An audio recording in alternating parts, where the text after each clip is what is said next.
Peace, welcome back to Wicked House Against the World. Tokyo-based hip-hop art and culture conversations. Today, me and Jet are back. What up?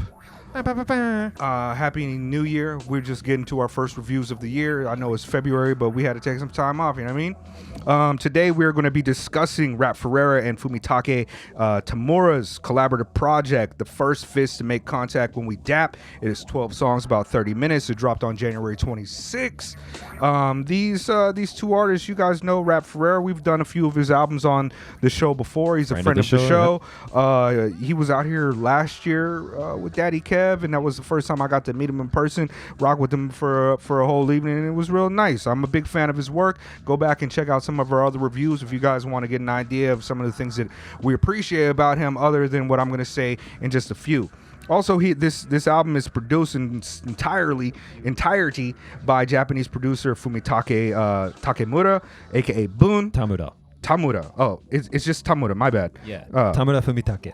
Did I say it wrong in the beginning too? No, I didn't. I just auto-corrected on my phone or something. Okay. But yeah, aka Boon, which is the first character of his kanji. His name, yeah, the Fumi in Fumitake is also read as Boon. Okay, yeah. It means like literature or writing. Right. Okay. I mean, yeah, you know that. We out here in Tokyo. Just got all the informations and stuff. He read mad kanji. I don't, but you know the vibes.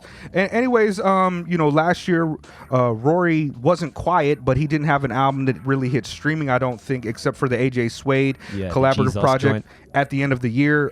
What them dogs don't know, they know. But he also dropped Lilac Diesel, which was a limited release. I purchased that. Asiatic Black Wizard Lily Funk, which was also super dope. But this kind of feels like those projects feel like a bit of immediacy and something put together quickly, not necessarily quickly, but maybe spontaneously as creative outlet. Whereas this feels kind of like a cooked and developed and kind of a full-length project kind of feels like that, right? Collaboration, yeah. So we obviously we know RAP FERREIRA and we're big fans of his. I've been a fan for well over a decade with his music, even as he was just coming up. But as far as Fumitake, how are you familiar with Boon? I fuck with the Tokyo beats scene. I fuck with the beats in Japan. Boon, fucking Ichiro.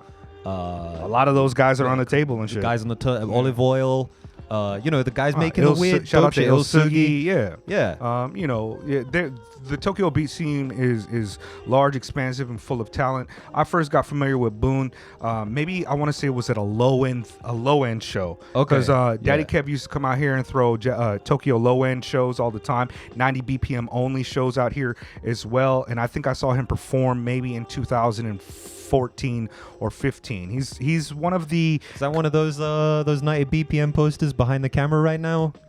DJ Ken one. That's right. Seed, Phonics. Yeah. It's got indeed. It's got Dallinger. It's got the homie Dallinger on there. Yeah, I mean, if you were in the studio, you'll see a bunch of flyers and picture for the beat scene. We're quite familiar with them out here, and Boon is the type of producer who I feel comes from the tradition of experimental music in Japan, but also deeply kind of connected to that kind of IDM LA beat scene type of production where it's hip hop, if they call it hip hop. Otherwise it's hip hop music. It's electronic beats. It's like sample driven soundscapes, a variety of different drum programming and approaches and effects, and it really is something kind of special. And I think that his own personal idiosyncratic production is really one of the things that helps Rory create an entirely different picture than anything in his catalog. Match energies really nicely on here. This album is, I think it sounds different than anything in Rory's catalog, which I'm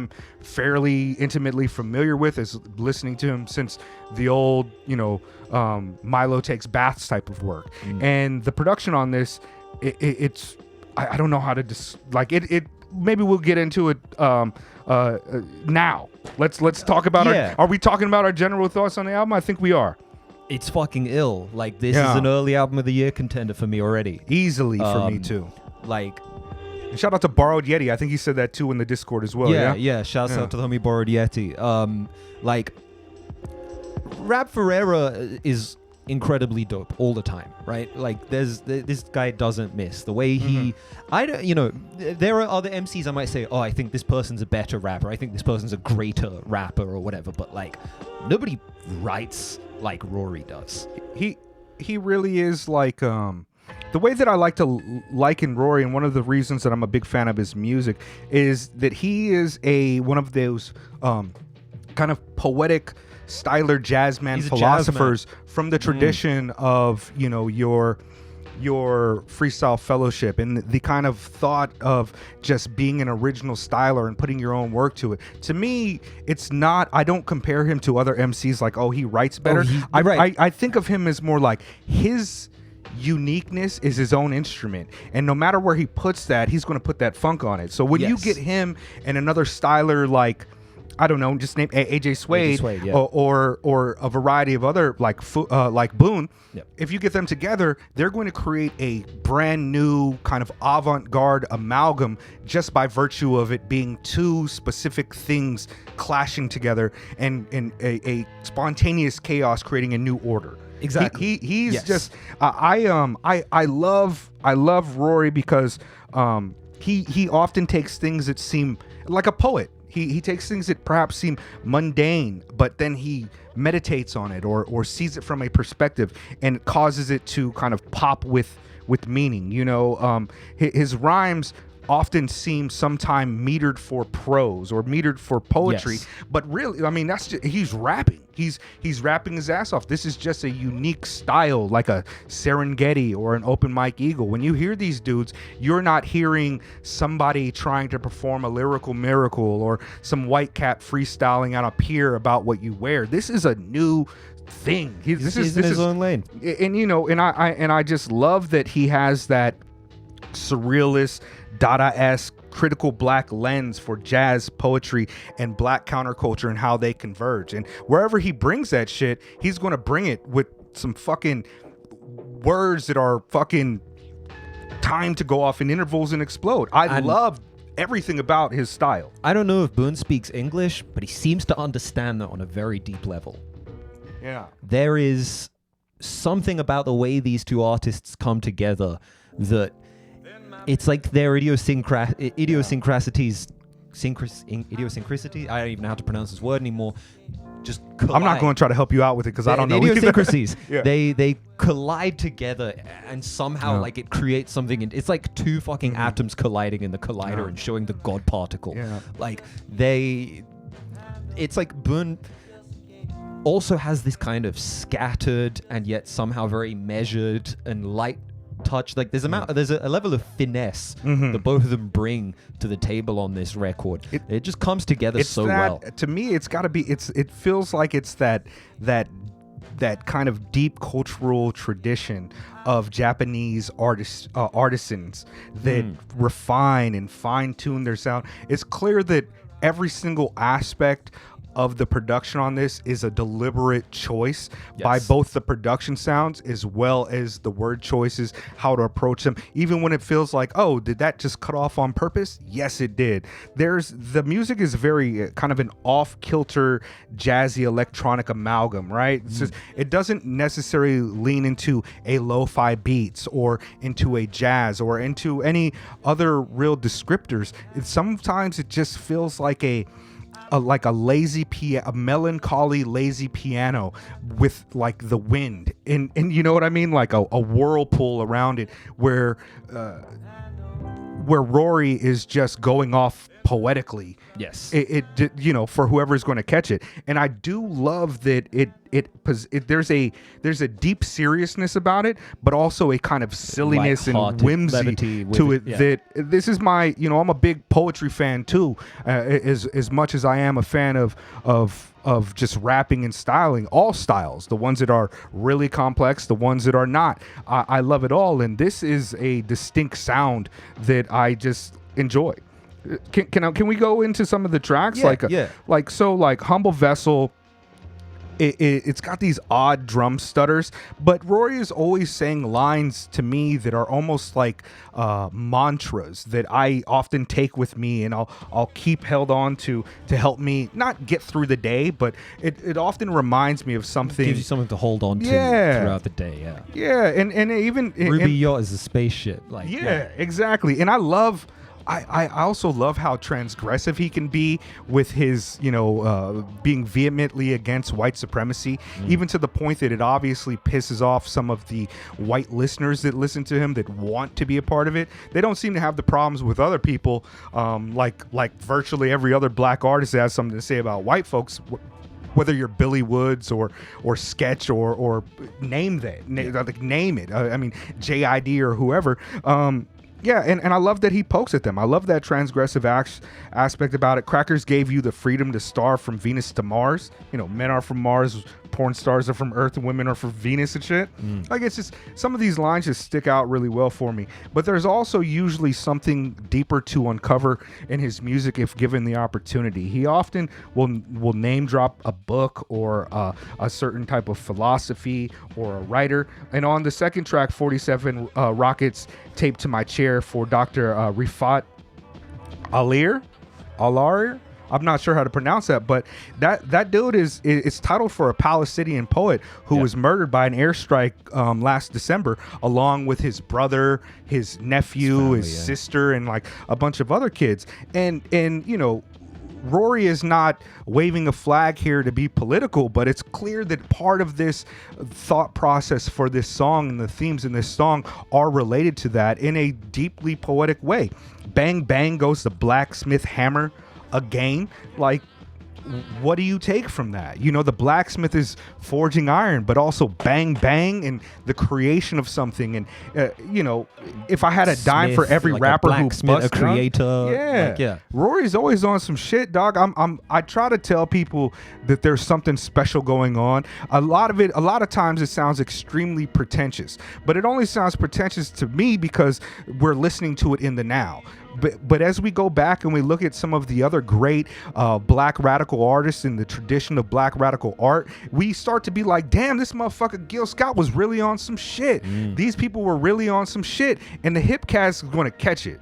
And I think that that's the same way it is now. Like, a lot of cats just be listening to shit like, oh, what is rap? What is poetry? What? But the implications, bro, this fool is just doing it differently in the tradition of something that is important to me. And that's why you got guys on here who come from that tradition too. His OGs. He got fucking Self Jupiter on here, as well as High Priest, who goes by Prism now. H Prism. I'm not sure if that's right. Anti-Pop Consortium. Eldon Summers. But yeah, the OGs though. I mean, those cats were doing this shit. I mean, if you don't know who Self Jupiter is, and every time they get together, bro, it's always on some auto poesy shit where it just feels like Culture War Patriots with Self Jupiter. It's got like this weird static pulsing lo-fi-ness to it, but when they jump on together, it always feels so dope. It seems like they just churn out this shit from their minds with no edits. It feels immediate to me, and I love that that's that level of play. And you get shit from fucking Self Jupiter like, you not from my neck of the woods, ugly blood is from the thickets. Bro, ugly blood is from the thickets. I can harp and go off on so many of these tracks. I've got so many lines here that I just wrote down, but I'm talking a lot, Jet. Go off. My safe word is I love white people. I was thinking about that the other day. Like what would earlier when I was listening to this record, I'm like, what would I say if I wanted to like imply to my friends I'd been kidnapped? I'd be like, don't forget to pick up our kid from private school. I mean, Begonias is High Priest is like probably my favorite song of the year so far. It's probably the most straightforward track on the record. Like, I mean, it's beats, but then that's also something I really like about this record is that Bun knows when to put his foot on the gas. It's like when these rappers come on, they just start like autodidacting their way into these like revelatory statements. That's when Bun is like, okay, we'll turn up the heat a little bit. Here goes a little melancholy summer guitar for these guys to kind of just get open. My pop sat me down and said, son, be one of one. I painted abstract after that, became more acquainted with the end of the scent of my pen. Like, High Priest, I my bad if that's not the name he goes by anymore. That's the name I grew up with. But Prism, is it? You think it's Prism? Yeah. H Prism. He's dope. Ornate Coltrane, like he's dope too. And I thought that was gonna be his beat, but he on there rapping, and it's good to hear him back. It's good to hear cats like Beans still. Like, this is dope. That is one of my favorite songs on the album too. Elite Mind Flayer Judo. fucking just going off, and it's just so, Lord willing, I'm gonna get older and crankier. I feel like me and Jet was just talking today. We were just discussing Angry Getting Black older Man. and We crankier. angry black men over here. It's interesting, bro. I also really enjoy the contribution by Sha Ray. Sha Ray is an Indianapolis MC artist that out of San Francisco now, I think. Okay, I wasn't but familiar. I was wondering she about her bombed some, contribution, yeah. black feminine rap champion shit, and it's just dope. They just go together so dope. Ruby Out is a starship, nigga. I don't know how to tell cats that. Yeah, I really, really enjoy this one. So many lines on this. I teleport and daydream. Jess grew in Osaka. I love that one as well. I take the word and make spectacle. That's my nigga magic. Don't. There we go. My bad, Jed. I got scared for a second. No, we're good. Yeah, my style is medicine breath. Bro, I just, for me, man, like, there's beauty in words. Like, I grew up with the Anticon cats and shit like that. I grew up where with Langston Hughes and with the beat poets, and to me this really leans into the tradition of using language to define new ideas and to define ourselves in a different light from a lot of the framework that's been set off for us. Like, he has a line on here, must be why I can't speak my mother tongue, because we don't know it. Had to become a poet and invent one. That's the Stylers, bro. That's where I'm at. I love when a pop cloud word hole emerges and you just get something out of it. There's beauty in a deadbolt. I love all these poet cats, and I'm a defender of Rory to the end, man. I fucking love the dude. Yeah. I also just I feel like Rory maybe isn't being quite as obfuscating as he is on some of the other albums. I think some of the delivery, some of the stuff he's saying on here is a little bit more straightforward, and maybe that's like him and Boone like meeting each other in the middle somewhere, where it's like Boone's doing something that's like a little more dancey in places. I mean, this shit doesn't sound like some of his contemporaries. It doesn't sound like Fennel Coriander or Submerse or some of these other like Tokyo-based cats who are fucking ill. But at the same time, it kind of has a bit of a danciness to it, has a bit of a groove to it that maybe feels a bit unfamiliar with fans of Rory's work when you compare it to like a Bob's Son or even a Purple Moonlight Pages. It's almost brain feeder-esque in places. There's like a bit of a swing to it that I also really appreciate. It comes across as very jazzy to me. It's jazzy, yeah. But without being... But it's not the jazz conventional trappings of a Japanese jazz. Japanese sound, like a jazz sound. Yeah, it's like there's something about like the usage of silence in this as well, and the usage of pauses. It's that finesse and that mastery that's really coming through here. I think this is where you can tell, Boone's been at this for a hot minute, Rory's been at this for a hot minute, that there is like a restraint when necessary. This whole album could have been just like chaotic, noisy sound textures coming together, while Rory says some really like hard to pass, hard to figure out lyrics, and there is a lot of that on the record. But at the same time, they're so good at like being able to approach it with such finesse and mastery. Even some of the elements of the album that are a little bit strange for me, like the mixing for H Prism's vocals, right? It sounds like it's recorded elsewhere, and the same thing for like Self Jupiter. They sound like I'm not sure how they got those the stems or whatever or the recordings, but it seems as though that those things are kind of intentional to add a different flair to the album, to add a different texture to the song. Like, listen, like this sounds like it's recorded in jail, like on a fucking phone or something, like in a bathroom or something. But it's very different than the kind of tonal, the tone of Rory's voice on the same track. But capsized and flooded in the backdrop, the holders of the culture stayed alive through verses, the pack vultures, the back down vultures. I ignited, let it burn down. But I just think that these choices were likely intentional. Probably intentional. Instead of being, mistakes of mastery or something like that. Who mastered this? Daddy Kev? I have no idea. This is a Grammy Award-winning it's on Alpha motherfucking Pop, legend right? right there, bruh. Yeah, I mean, yeah, I have to believe that, and I do like these little mistakes, man. So-called mistakes are what creates magic. So, yeah, I love this album. Easily for me, my favorite of the year. I haven't listened to many albums. Obviously, This is also we just like started, the third but, album yeah. I've listened to this year, but Yeah, I've listened to quite a few that have dropped, but you know, but yeah, this one. Must be why I can't speak my mother tongue, cause we don't know it. Had to become a poet and invent one. Been to hell and back and then some, so I thought you had said something, and I was ready to exterminate over that. From the dark corner of the Yeah, bro. effortless Yeah, genius. styling. Yeah. Who? What are your favorites on this one? Let's do Favorites that. on this one. Yeah. Culture War Patriots, Jess Grew in Osaka, and Begonias. I've got Jess Grew in Osaka, Begonias, Elite Mind Flayer Judo, Culture War Patriots. Yeah, I'm not going to list all of them, but also 47 Rockets. Enjoyable album. Highly supported. Shout out to Eldon. That's Eldon Summers, yeah? Yeah. Okay. Yeah. Shout out to all the people that provided extra layers to this shit because it's fucking fire. We're off to a good year, y'all. Rory just had a fucking fire ass album that dropped in December. Like, we on it. Yeah, I got the big Ruby Yacht flag right there. Okay, tight. Yeah. Rory gave that to Miles when he was out here, but I was holding on to it, and I tried to give it back to Miles, but he's like, hold on to give it. it back to him. Nah, he was like, hold on to it. I was like, it's Okay, mine. yeah. But yeah. Shout out, man. Secret House Against Tokyo Based Hip Hop Art and Culture. You guys can see all the patrons on it right now. Go check out our Discord. Yeah, we got more content in store for y'all this year. I think we doing more of that. Yeah. We're back on this, I guess. Prognosticates and snowflakes. Batman picked a side in the war of jokes and riddles, so who is you to play the middle? I'd rather be committed than correct. There's a lot you can do with There's so many layers to the production on here. The production's Of crazy. course, I mean Michael Keaton. How Not was the cycle not with Birdman hand rubbing. We talking about Michael Keaton. breathing permit on my person. Learn it, but there's so little you can know for certain.